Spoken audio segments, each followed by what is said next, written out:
세계에서 가장 풍부한 석유 자원이 매장돼 있을 가능성이 높다. 우리가 일본과 문제를 겪고 있는 제7광구에 대한 평가죠.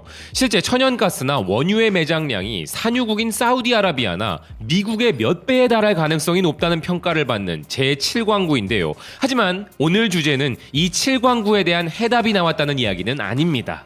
그럼에도 불구하고 이미 한국은 이런 산유국의 권력을 가지고 있다는 이야기가 나오고 있는데요.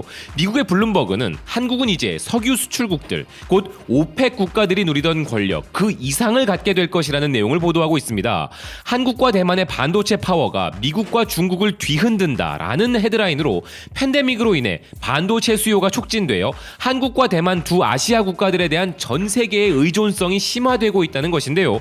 현재 4천억 달러 규모의 반도체 산업에서 특정 종류의 반도체 부족으로 인해 한국과 대만 기업들의 지배력이 새로이 주목을 받고 있다는 기사는 5G, 자율주행, 인공지능, 사물인터넷 등의 수많은 어플리케이션 등장으로 반도체 수요가 이미 폭발적인 증가세였는데 더해 팬데믹으로 인해 컴퓨터 디스플레이, 노트북 및 재택근무와 관련한 디바이스들에 대한 세계적 쟁탈전이 일어난 것을 두고 한국과 대만 등이 그 권력의 중심에 있다는 것이죠. 그 결과 이런 반도체 부족 현상이 다임러나 GM, 포드 등과 같은 글로벌 자동차 제조기업들의 생산 중단으로 이어지고 있으며 2021년 자동차 산업의 수익을 610억 달러가량 감소시킬 위협이 되고 있다는 것인데요. 독일에서도 지금 이런 반도체 위기가 자국 경제 회복에 발목을 잡고 있다고 하고 중국과 멕시코의 성장도 둔화시킬 수 있다는 것이며 이로 인해 미국과 중국의 자체 제조 능력을 높이려는 계획도 가속화되고 있다는 것입니다. 즉 세계 경제 회복에 있어 석유만큼이나 필수적인 요소로 자리 잡게 된 반도체, 그 반도체에 대한 권력을 지금 한국과 대만이 양분하고 있다는 것이죠. 그러면서 기사는 오펙 국가들이 전 세계 석유 공급에 열쇠를 쥐고 있는 것과 같이 한국은 대만과 함께 반도체 분야에서 그러한 주요 공급국이 되었다는 분석을 전하는데요. 오펙 국가들처럼 한국과 대만이 협력 관계에 있는 것은 아니지만 공급적인 측면에서 본다면 그와 대등한 시장을 움직이는 힘을 가지고 있다는 것이죠. 실제 삼성이 2019년 초에 수익 증대를 위해 메모리 반도체에 대한 자본 지출을 줄이기로 한 결정은 수년간 하락하던 메모리 반도체 가격을 상승시켰으며 TSMC가 지난 1월 14일 2021년 신규 투자를 37% 늘려 280억 달러를 배정했다고 발표했을 때는 반도체 기업들 주가에 글로벌 랠리가 촉발된 바 있었고 말썽 많은 인텔의 제조를 대폭 축소시키거나 심지어 종료시킬 수도 있는 여건이 조성되었다는 추측을 부채질했다는 것입니다. 즉 한국의 삼성이나 대만의 TSMC는 세계 반도체 시장을 좌지우지할 수 있는 강력하고 지배적인 힘을 가지고 있다는 이야기죠. 지난해 9월 보스턴 컨설팅 그룹과 반도체 산업협회가 발간한 보고서에 따르면 2020년 기준 미국의 반도체 생산이 전 세계 생산량의 12%에 불과하였던 것에 반해 한국과 대만의 생산량은 무려 43%를 차지했다는데요.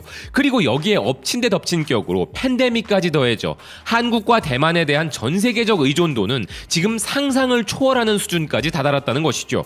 이에 대해 무디스의 이코노미스트 팀 유이는 팬데믹은 디지털 경제로의 전환 측면에서 변곡점이 되었고 아시아는 혜택을 받을 준비가 되었다라고 이야기했습니다. 실제로 대만은 30년 만에 처음으로 중국보다 빠른 성장세를 보였고 작년 가정용 기기 판매 호황은 한국이 경제적으로 선방을 하게 하는 기록을 도왔다는 것이죠. 그리고 미국과 중국이 모두 한국과 대만에게 의지하고 있어 한국과 대만의 호황은 지금부터가 본격적이 될 것이기에 한국과 대만은 앞으로 더 큰 힘을 갖게 될지도 모른다는 것입니다.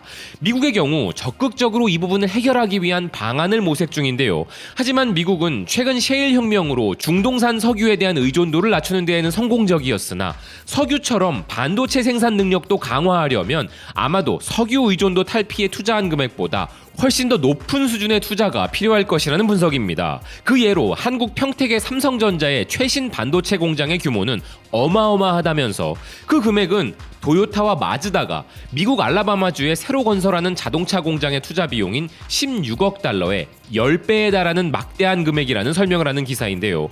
이렇게 만만치 않은 미국의 반도체 자급자족의 한 가지 해결책이 될 수 있는 것은 아시아의 반도체 기업을 미국으로 초청하여 미국 내 생산을 확장해 나가는 것이라는 기사는 삼성의 반도체 생산 설비를 유치한 텍사스와 애리조나가 그 비용에 대한 정부 보조금을 감안하고 있다는 것도 기사는 예로 들고 있습니다. 이 부분에 대해서는 로이터 통신의 기사를 참고할 만합니다. 보도에 따르면 삼성전자는 현재 텍사스 오스틴 외에도 애리조나의 2곳과 뉴욕의 한 곳을 추가로 170억 달러 규모의 새로운 반도체 공장 증설을 고려하고 있는 상황이기도 한데요.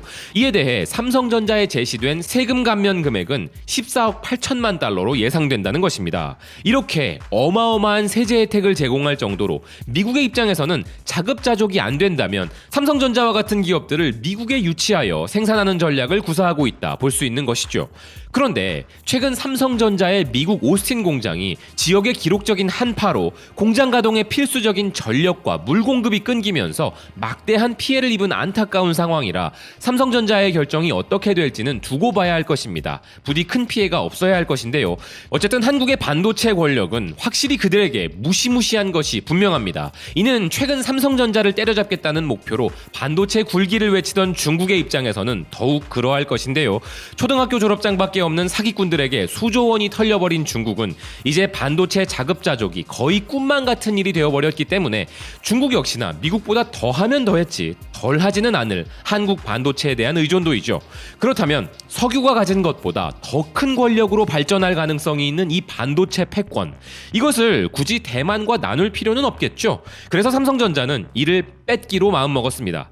반도체는 반도체 설계를 주로 하는 시스템 반도체의 주도권을 가진 미국 기업들과 이를 생산해내는 파운드리 기업인 대만 TSMC, 그리고 메모리 반도체를 생산하는 삼성전자와 SK하이닉스, 이렇게 구분할 수 있는데요.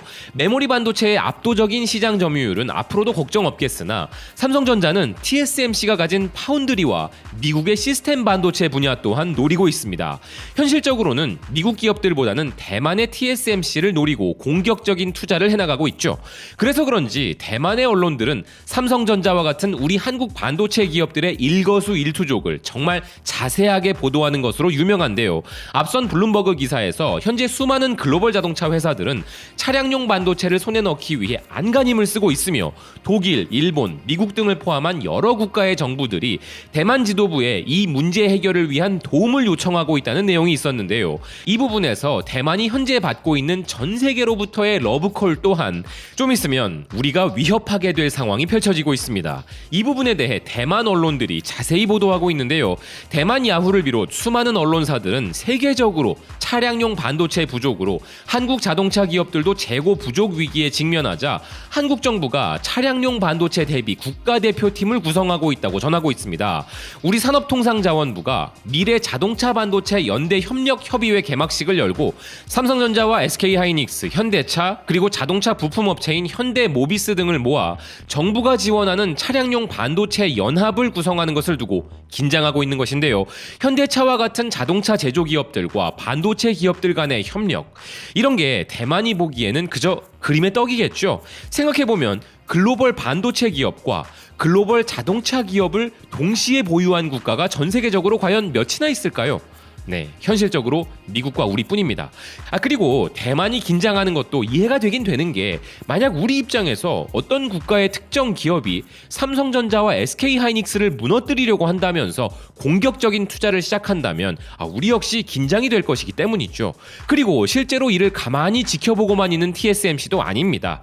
삼성의 초격차 전략과 마찬가지로 TSMC는 현재 그룹의 모든 역량을 동원한 공격적인 투자로 삼성전자의 추격을 뿌리치기 위하여 삼성을 대상으로 한 초격차 전략을 펼치며 최선을 다하고 있는데요.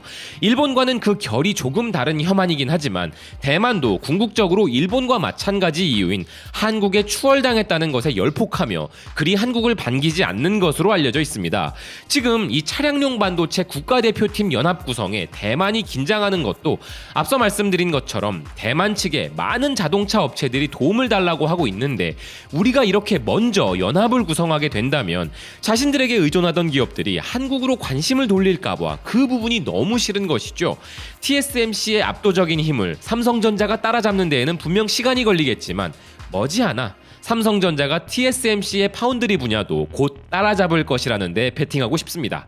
삼성전자를 비롯 대한민국의 반도체 기업들이 가진 국제적 권력이 곧 국가의 경쟁력이라고 본다면 열렬히 응원을 보내는 것이 당연하다는 생각입니다. 시청해주셔서 고맙습니다. 또 뵙겠습니다.